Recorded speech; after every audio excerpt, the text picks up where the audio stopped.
Carlos Nobre is a senior researcher with the Institute for Advanced Studies at the University of Sao Paulo. He joins us now from the São José dos Campos. Thank you so much for your time, sir. Everyone is now talking about the Amazon now that these fires are sort of in the public consciousness. But this is your life's work. What's the tipping point where the Amazon would turn into a savanna, and how far away are we from that?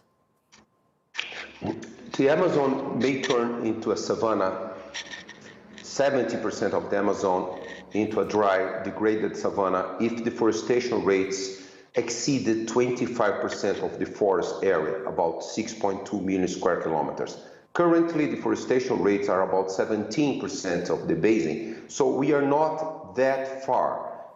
With the current rates of deforestation in the Amazon, not only in Brazil, but mostly in Brazil, it would take 20 to 30 years for us to turn the Amazon in a degraded savanna, which tremendous consequences, emission of 200 billion tons of carbon dioxide into the atmosphere, really making it even harder to meet the Paris Accord targets.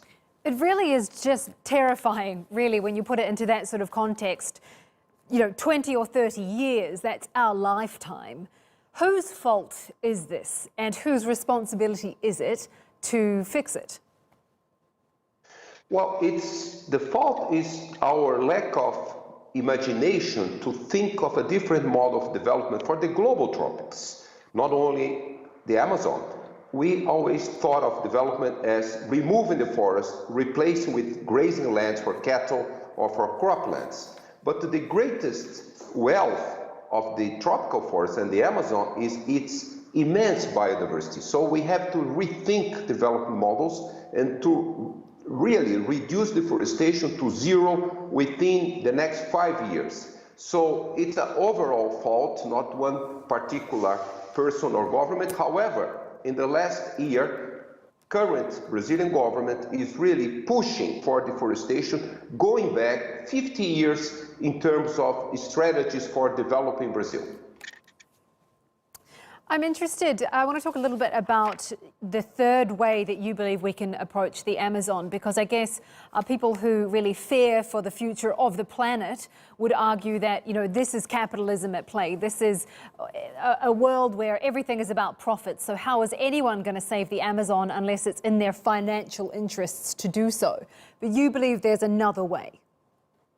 Yes, there is another way, because of course the Amazonian population needs to have well-being. They need to obtain from the forest their income, at least to have well-being, to become middle class. And the richness of the biodiversity is so immense that you can think of a bioeconomy, a new bioeconomy, in which the people from the Amazon would learn how to keep the forest standing, still take some income, some profits from the biodiversity products. That will keep the forest standing and would improve a lot the lives of the Amazonian people.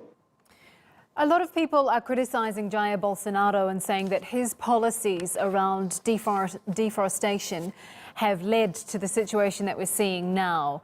What do you think?